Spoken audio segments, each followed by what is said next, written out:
اهلا بيكم في فيديو جديد على قناه كلام دمار. وحشتوني جدا يا جماعه. النهارده بجد انا عايز احذركم من حاجه ناس كتير جدا بتعملها، والحاجه دي بجد انت لو استمريت عليها ممكن تدمر حياتك، تدمر حياتك خالص بجد. طبعا يا جماعه انا كنت عملت لكم فيديو امبارح كلمتكم على موضوع ان انا لما كنت رجعت من الشغل نمت 3 ساعات وصحيت لقيت نفسي مش فايق وما قدرتش اعمل اي حاجه خالص. هو ما كانش كسل، مش ان انا مش ما كنتش مكسل، لا ده انا صحيت من النوم وشربت قهوه وجاي اشتغل وانا ببتش كنت بطيء جدا، يعني مش قادر اركز وخدت وقت كتير جدا في المونتاج لدرجه ان الوقت اتاخر وما لحقتش ان انا اعمل حاجه. عشان كده كنت عملت لكم الفيديو امبارح عشان اتاسف لكم يعني انا ما لحقتش اعمل فيديوهات وكده. النهارده يا جماعه الوضع كان انيل من امبارح كمان. النهارده انا روحت من الشغل قلت انام شويه، انا ما صحيتش الا الساعه 2 بالليل. يعني انتوا متخيلين انا راجع من الشغل الساعه 3 ونص، نمت وصحى الساعة 2 بالليل، يعني اليوم كامل ضاع. انتوا متخيلين كل ده عشان بسهر؟ السهر يا جماعة، السهر ده بجد موضوع خطير جدا جدا جدا، وحط 100 خط تحت كلمة السهر. طبعا الاول يا جماعة ما تنساش تعمل لايك واشترك في القناة وفعل زر الجرس.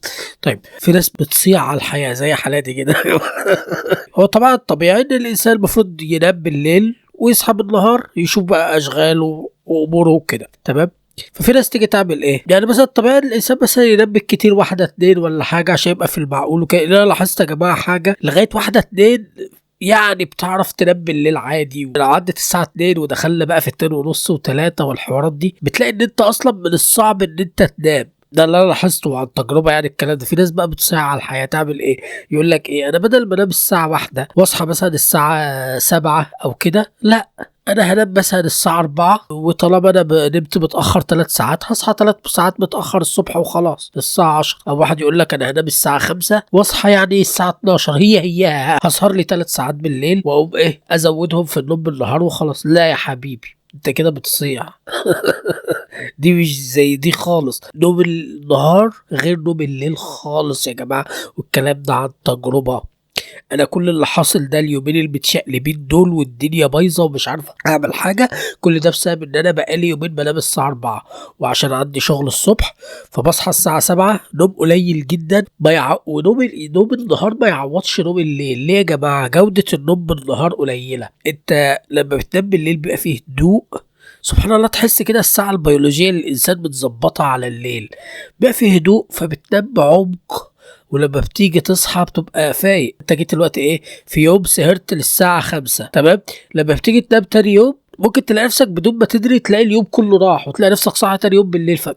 تبقى انت مستغرب وهتتجنن، طب ازاي اصلا ده حصل؟ انا كل اللي عملته سهرت 3 ساعات بالليل، ليه ما صحتش متاخر 3 ساعات وخلاص؟ لا، ما هو انت لما بتنام بالنهار لما بتيجي بالساعه 5 دي تنام، بيبقى الفجر بدا يشقشق، العصافير بدات تزقزق، العربيات في الشارع بدات تمشي، الحياه بدات تمشي، فبتبقى انت جوده نومك قليله، ما بتعرفش تنام في هدوء. فبيبقى ما فيش اي ساعات بالنهار بتعوض نوم الليل ابدا، لدرجه انت ممكن تلاقي نفسك نمت يوم كامل حتى، وممكن تلاقي نفسك نمت يوم كامل وصاحي ما انتش فايق برضه. اقول لكم على حاجه، انا دلوقتي صاحي الساعه 2 اهوت وبرضه حاسس ان عيني حمراء وحاسس ان انا مش فايق قوي. فدي غلطه. بصوا يا جماعه، بجد بجد بجد هتلاقي حياتك متشقلبه خالص وامورك متشقلبه خالص، وهتلاقي ان انت مش بتنجز. ده غير بقى الاضرار الصحيه للموضوع ده، ان انت تسهر بالليل اصلا ده ليه اضرار صحيه. الموضوع كبير مش هعرف المه كله في فيديو واحد، بس انا عايز اكلمكم باختصار ان اللي مشقلب اموري اليومين دول ومخليني